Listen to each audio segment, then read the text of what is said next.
সংস্থা। দেখুন dark web ঠিক কি। 96% অফ দ্য ইন্টারনেট কিন্তু নর্মাল ব্রাউজার দিয়ে আমরা সার্ভ করতে পারি না। সেই যে 96% অফ দ্য ইন্টারনেট, এটাকে বলে ডিপ ওয়েব। ডিপ ওয়েবটা কেন বানানো হয়েছিল? ম্যাক্সিমাম যেখানে কান্ট্রিতে ফ্রি স্পিচের অভাব আছে, সেখানে যাতে ফ্রি স্পিচ করা যায় তার জন্যে আমার অ্যানোনিমিটি মানে আমি ওখানে কিছু লিখবো কিন্তু আমাকে ট্র্যাক করা যাবে না, এই উদ্দেশ্য নিয়েই কিন্তু আমার ডিপ ওয়েবটা বানানো হয়েছিল। কিন্তু যে মুহূর্তে বানানো হলো, ক্রিমিনালরা এটাকে ব্যবহার করা শুরু করলো, এবং এখানে ক্রিমিনালরা যখন অ্যাক্টিভিটি করছে তাদেরকে ট্র্যাক করা যাচ্ছে না। যে part of the deep web criminal activity হচ্ছে, শুধু সেই পার্টটাকে বলা হয় ডার্ক ওয়েব। পরিচিত বা নর্মাল ব্রাউজার দিয়ে 96% ইন্টারনেট ব্যবহার করা যায় না। এই অব্যবহৃত শতাংশকে বলে ডিপ ওয়েব। যেসব দেশে বাক স্বাধীনতার বা ফ্রি স্পিচের অভাব, সেসব দেশ ডিপ ওয়েব ব্যবহার করে। ডিপ ওয়েবে কিছু লিখলে লেখকের পরিচয় অজ্ঞাত থাকে, এই উদ্দেশ্যে তৈরি ডিপ ওয়েব। কিন্তু এই ওয়েব তৈরি হওয়ার পর থেকেই অপরাধীরা অপরাধমূলক কাজ করতে এই ওয়েবের ব্যবহার শুরু করে। অপরাধমূলক কাজকর্ম চিহ্নিত করা অসম্ভব হয়ে পড়ে।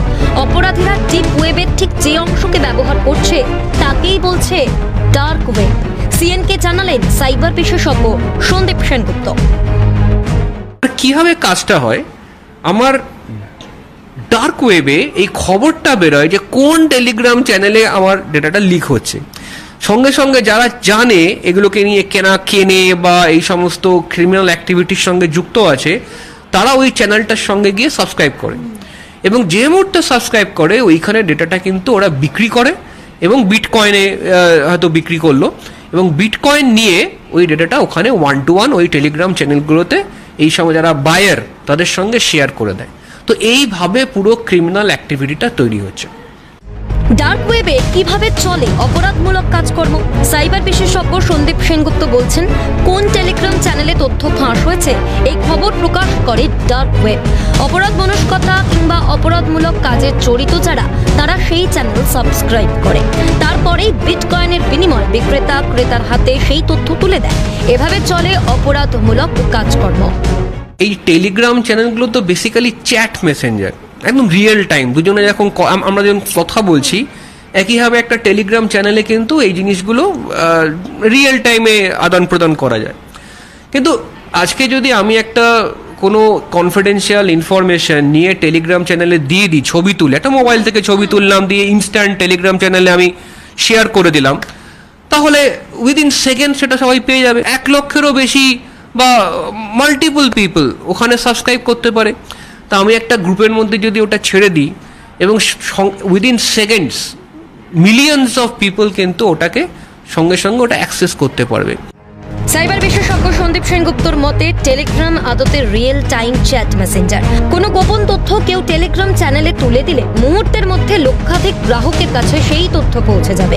সাইবার বিশেষজ্ঞের উল্লেখ করা পদ্ধতি অনুসরণ করে পরীক্ষার 2 দিন আগে ডার্ক ওয়েবে নেটের প্রশ্ন ফাঁসের সম্ভাবনা উস্কে দিচ্ছে সিবিআই। এক নজরে জানুন ডার্ক নেট কি। ডার্ক নেট একটি নেটওয়ার্ক যা শুধুমাত্র নির্দিষ্ট সফটওয়্যার কনফিগারেশন বা অনুমোদনের মাধ্যমে অ্যাক্সেস করা যেতে পারে। মোট ইন্টারনেটের 96%ই থাকে লুকানো, যা অ্যাক্সেস করা দুর্গম। বাকি 4% অ্যাক্সেসযোগ্য। এটাকেই আমরা ওয়েব বলি। 96% লুকোনো অংশই ডার্ক নেট বলে পরিচিত। এর মধ্যে আরও লুকোনো বিষয়গুলিকে ডিপ ওয়েব বলা হয়। ডার্কনেটে প্রবেশ করতে একটি বিশেষ ব্রাউজার প্রয়োজন। টর ব্রাউজার এবং অনিয়ন ব্রাউজার ব্যবহার করা হয় ডার্ক ওয়েবে প্রবেশ করতে। ডার্ক ওয়েবের মাধ্যমে সহজেই অন্যের কম্পিউটারে অ্যাক্সেস সম্ভব। নিয়ন্ত্রণ করা যেতে পারে ওয়েবক্যাম, অন্যের পিসিও লক করা যায়। এই জায়গাটা আমি একটু জানতে চাইবো যে এই যে ডার্কনেটের মাধ্যমে প্রশ্ন ফাঁস হলো, কিভাবে বা কোন পদ্ধতিতে বলা ভালো এটা ফাঁস হয়ে থাকতে পারে? আমি বলছি আবারও, পুরোটাই তদন্তের বিষয়।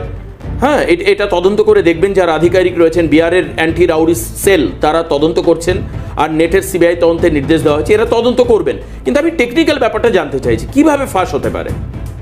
দেখুন, ফাঁস হওয়ার পিছনে প্রথমেই যে টেকনোলজি আসে এটা নয়। আমাদের সাইবারের ভাষা এটা রয়েছে 3টে স্টেপ: পিপল, প্রসেস, দেন টেকনোলজি। আগে মানুষ, তারপর মানুষ। সুতরাং এই ডিজিটাল যুগে আমরা কিভাবে সবকিছু ইউজ করছি, কি প্রসেসে আমরা মেনটেন করছি। একটা কোয়েশ্চেন পেপার সবচেয়ে কনফিডেন্সিয়াল একটা জিনিস, সেটা যে সার্ভার বা যে সিস্টেমের মধ্যে রাখা হচ্ছে তার কি সিকিউরিটি আছে। একটা মানুষ ব্রেক করলে তো টেকনিক্যাল বিষয় তো এত ইজি না হট করে কাউকে ব্রেক করে দেওয়া।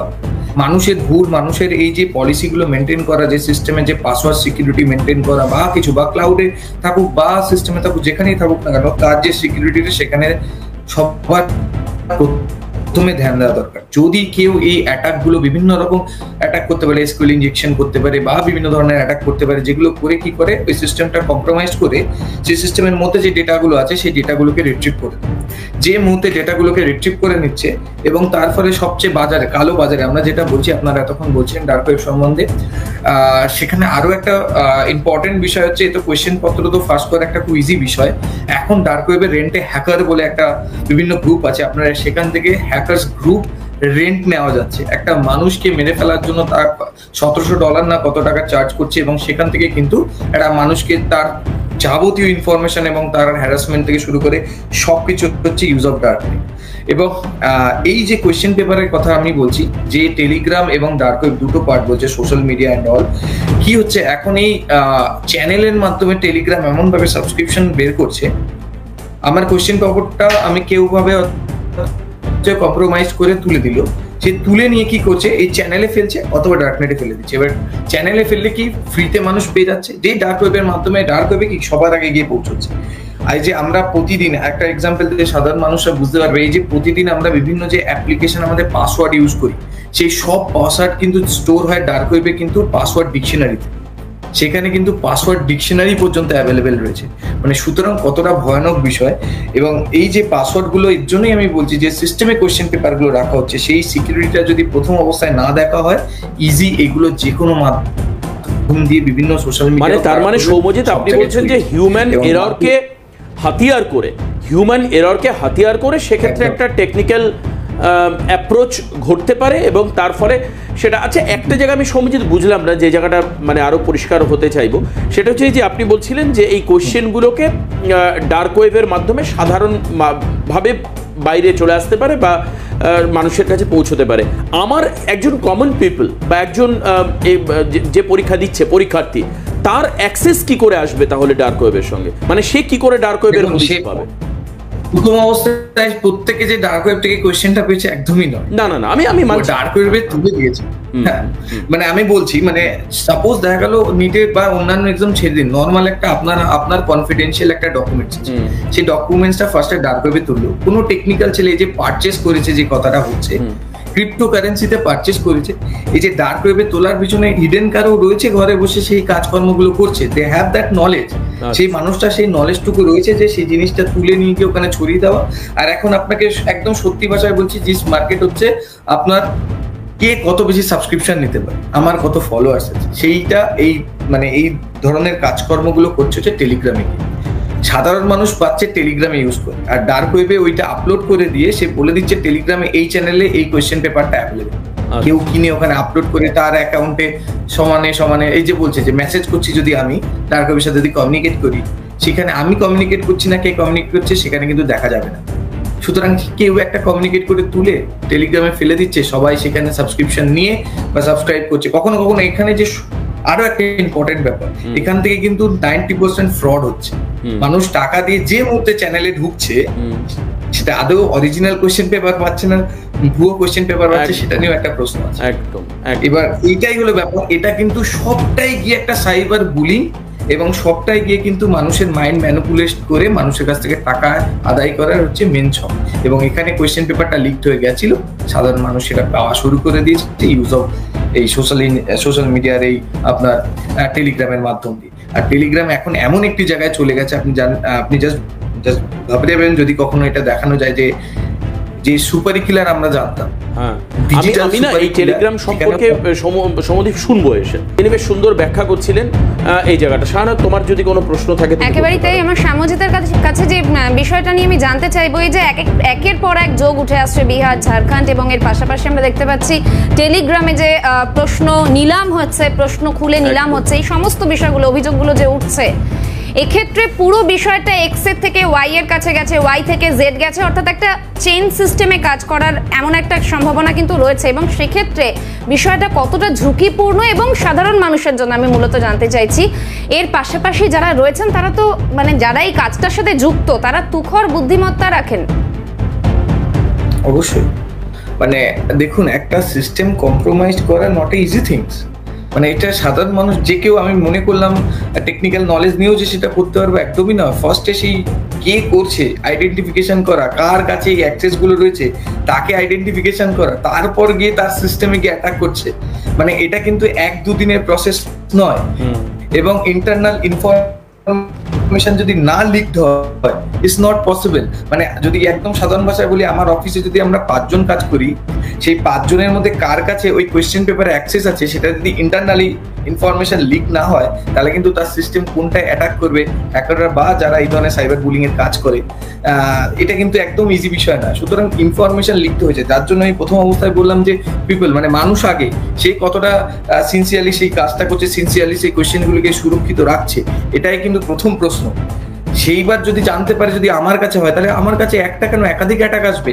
হাজার হাজার মানুষ আছে যারা এই টেকনিক্যাল নলেজ নিয়ে পড়াশোনা করছে এবং সেটা পজিটিভ দিকে কাজে না লাগিয়ে নেগেটিভ দিকে কাজকর্ম করছে, এবং তার ফলে অ্যাটাকগুলো হচ্ছে। এবং খুব সহজেই সেই এত একসাথে অ্যাটাকের ফলে সেই সিস্টেমটা সুরক্ষিত রাখা কখনোই সম্ভব হচ্ছে না।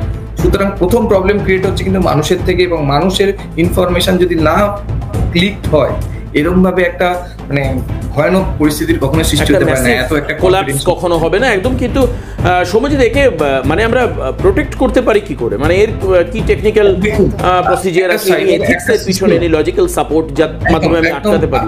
আমরা একদম আমি একদম সাধারণ মানুষের দিক থেকে বলছি, যারা সবাই রিয়েল করতে পারবে। দেখবেন এখন ব্যাংকিং সিস্টেমে আপনি প্রতিদিন একটা পাসওয়ার্ড ইউজ করেন, পাসওয়ার্ড লগ ইন করছেন, ব্যাংক দেখবেন 3 মাস অন্তর অন্তর গিয়ে আপনাকে বলছে যে পাসওয়ার্ডটা চেঞ্জ করুন এবং স্ট্রং পাসওয়ার্ড ইউজ করুন। ঠিক রাইট, ঠিক। এবার এই সব কোয়েশ্চেনের ক্ষেত্রে শুধু ওয়ান স্টেপ অথেন্টিকেশনটা সব নয়, এই ধরনের কনফিডেন্সিয়াল জিনিসের ক্ষেত্রে, ঠিক আছে?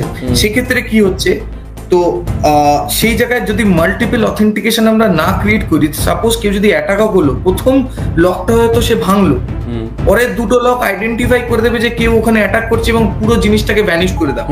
এই যে ব্যাকএন্ড চেনের যে একটা মনিটরিং এবং সেটার যে একটা কন্ট্রোল, সেই অথেন্টিকেশন গুলো যদি না সিকিউর করা হয়, এবং এই যে পাসওয়ার্ড ম্যানেজমেন্ট, যে সিকিউরিটি একটা জিনিস মেনটেন, একটা সিস্টেম হোক বা একটা ফোন হোক বা একটা ডিজিটাল গ্যাজেট হোক যেটা কানেক্টেড উইথ ইন্টারনেট, এবং সেটা ইউজ করা এবং সেটা কি ব্যবহার করছি। সাপোজ অনেকে দেখতে পাই বিভিন্ন জায়গায় যেখানে ক্রুশিয়াল জিনিসপত্র রয়েছে, সেখানে একটা আনওয়ান্টেড অ্যাপ্লিকেশন ইউজ করছে বা আনওয়ান্টেড সাইটে গিয়ে সে চেক করছে, ওই একটা লিঙ্ক বা তার সেই সিস্টেমের ইউজ কিন্তু তাকে একটা ভয়ানক জায়গায় নিয়ে যেতে পারে। সুতরাং যে এই সিস্টেমে এই ধরনের কোয়েশ্চেন পেপার রয়েছে, সেই সিস্টেমটাকে পুরো বাকি সব জিনিস থেকে ডিসকানেক্ট করে একটা সিঙ্গেল সিকিউরিটি জায়গা এবং মাল্টিপল অথেন্টিসিটি, মানে বিভিন্ন রকমের তালা, যেমন আমাদের বাড়িতে প্রথম দরজা থাকে, তারপর ক্লপসেবল গেটের পর নর্মাল গেট থাকে, এখানে এরকম মাল্টিপল গেট ক্রিয়েট করে কিন্তু জিনিসটাকে সুরক্ষিত রাখতে হবে, নাহলে বিভিন্ন উপায়ে অ্যাটাক করে জিনিসটাকে ভেঙে দিয়ে এবং কোয়েশ্চেন পেপারগুলো দিনের পর দিন লিক হতে থাকে। আপনি বলছেন যে মাল্টিপল সিকিউরিটি রাখতে হবে এবং শুধুমাত্র একটা পাসওয়ার্ডের উপর বেস করে থাকলে হবে না, আরো অনেক রকম প্রোটেক্টেড মানে ওয়েতে তাকে প্রোটেকশন রেখে তারপর চলতে হবে। এবার একটু আপনার থেকে জানতে চাইবো যে যারা এই ধরনের এই যে ডার্ক ওয়েবের যারা কাজ করছেন, এবার যখন এই নেটের কোয়েশ্চেন যেটা আসছে সামনে, যে ডার্ক ওয়েবের মাধ্যমেই সামনে এসছে, এই অপরাধীদের কাছে কি পৌঁছানো সম্ভব? মানে ইনভেস্টিগেটিং এজেন্সি যারা রয়েছেন, সিবিআই বলুন বা বিহারের স্পেশাল ক্রাইম ব্রাঞ্চ বলুন, আপনি এখানে এখন সিকিউরিটি এসওসি তারা ডেফিনেটলি সিকিউরিটি অপারেশন সেন্টার বলে, সেখানে ডার্ক ওয়েব মনিটরিং থাকে, যেখানে মনিটরিং হয় যে কখন কি ইনফরমেশন আপলোড হচ্ছে অ্যান্ড অল, সেটা মনিটরিং এর একটা জায়গা আছে, যেটা কিন্তু খুব সিকিউরিটি ব্যাপার। যেমন হচ্ছে হসপিটালস এবং যেখানে আমাদের পেশেন্টের ক্রুশিয়াল ডেটা থাকে, সেখানেও কিন্তু মনিটরিং হয় সক থেকে, মানে সিকিউরিটি অপারেশন সেন্টার থেকে, সেখানে কে কি দেখতে চাইছে, কে ঢুকছে, কোথায় যাচ্ছে, কি ইনফরমেশন দেখছে, এই পুরো বিষয়টাই কিন্তু সেখানে মনিটরিং। সেম থিং এই ডার্ক ওয়েব মনিটরিং থাকলে এজেন্সিগুলো ডেফিনেটলি এটা আইডেন্টিফাই করতে পারবে ইজি বেসিসে। বাট মেন যে সবচেয়ে প্রবলেমেটিক জায়গা হলো জিনিসটা উঠেছে দেখতে পারবে, কিন্তু কে তুলছে না তুলছে সেটা আইডেন্টিফাই করা কিন্তু ভেরি ডিফিকাল্ট, যদি ইন্টারনালি সেরকম সিকিউর ভাবে সেই মানুষটা ভুল না করে কোনো কিছু।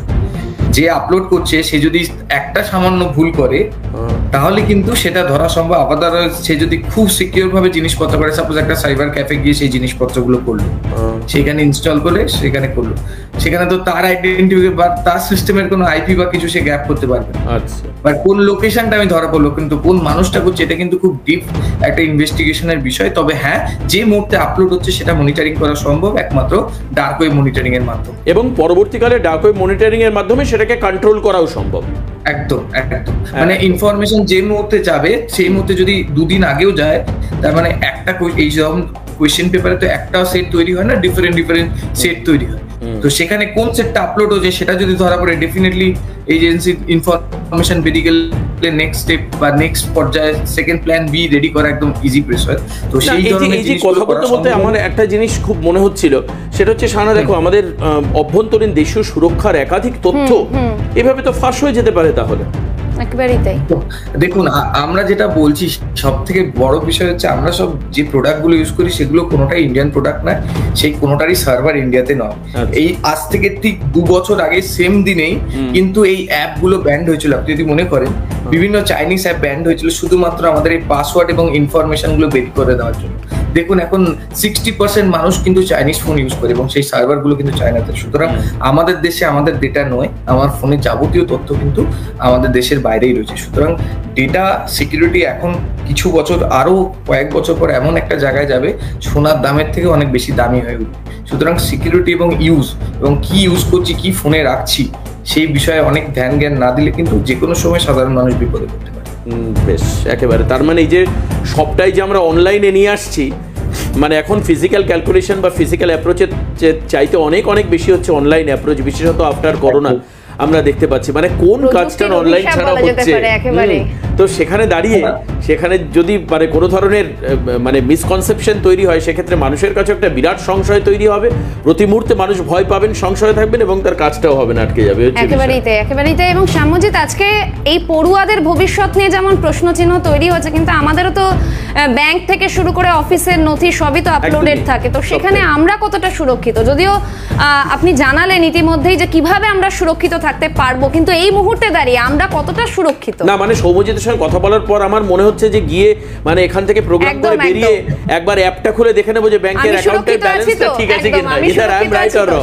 একদম একদম না, আমি আমার একটা এখানে বলবো, আমাদের যে অনলাইনে যে আমার সব থেকে বড় সুরক্ষিত থাকার একটা ছোট্ট টিপস এটাই থাকবে যে আমরা সোশ্যাল মিডিয়া বা অনলাইন দুনিয়াতে যে বন্ধুত্ব ক্রিয়েট করছি, আচ্ছা, বা ফোনে আনওয়ান্টেড লোকের নাম্বার সেভ করছি যাকে আমি চিনি না, বা রেখে দিচ্ছি, আনওয়ান্টেড অ্যাপ রেখে দিচ্ছি, এইগুলো যদি সবচেয়ে কম করতে পারি, আমার ব্যারিয়ারটা যদি কম করতে পারি এবং সীমাবদ্ধ করতে পারি, তাহলে কিন্তু এই বিপদ থেকে অনেক অনেক অনেক। আচ্ছা, আরেকটা ছোট্ট কথা জিজ্ঞেস করি, এটা আউট অফ মাই কিউরিওসিটি। অনেক ক্ষেত্রে দেখা যাচ্ছে যে অনেক সময় বিভিন্ন লিঙ্ক আমাদের মোবাইলে চলে আসছে, সেই লিঙ্কটার মধ্যে ঢুকতে বলা হচ্ছে, রীতিমতো লেখা থাকছে যে এর মধ্যে ঢুকলে এই অফার আছে, ওই আছে, বা অথবা বলা হচ্ছে যে বিস্তারিত জানবার জন্য কোনো একটি পার্টিকুলার লিঙ্কে ক্লিক করুন। এটা কি করা উচিত আমাদের?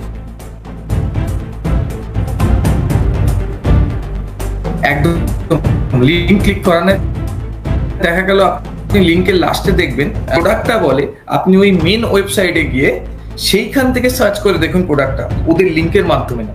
মানে দেখা গেল আপনাকে আমি বললাম যে কালকে এই ওয়েবসাইটে এই প্রোডাক্টটা 50% ডিসকাউন্ট দিচ্ছে, আপনি লিঙ্কের মধ্যে থেকে ঢুকে পারচেজ সাপোজ পাঠালাম, আপনি ওই প্রোডাক্টটা দেখা গেল ওই অ্যাপটার নাম তো আমি বলেছি কোন অ্যাপ হতে পারে, এখন যখন যে ফেমাস অ্যাপগুলো রয়েছে ফ্লিপকার্ট হোক, অ্যামাজন হোক, মিন্ত্রা, তো তার ওয়েবসাইটে গিয়ে ওই প্রোডাক্টটা চেক করুন, ওই লিঙ্কের মাধ্যমে না। লিঙ্কের মাধ্যমে? তার মানে আপনি বলছেন যে আনওয়ান্টেড লিঙ্ক এই জাতীয় যদি কিছু থাকে তাকে ক্লিক না করাটাই বেটার। ক্লিক করলেই যে কিছু হতে পারে, ফোনের রিমোট অ্যাক্সেস হতে পারে, ম্যালওয়্যার ঢুকতে পারে, যা কিছু হতে পারে। একটা লিংকের মধ্যে একটা সাধারণ মানুষ কি, আমাদের পক্ষেও বোঝা উচিত না যে একটা লিংক তো সম্ভবই নয়, একটা লিংক দেখে তো বোঝা সম্ভবই নয় যে তাতে কি আছে। একদম। সুতরাং সেটা সবসময় অ্যাভয়েড করাটা আমি বলবো সাধারণ মানুষের, কারণ সবাই না বুঝে একটা ব্যস্ততার একদম ক্লিক করে ফেলতে পারে, সেটা অ্যাভয়েড করাটা সব থেকে বেশি জরুরি। একদম, অনেক ধন্যবাদ।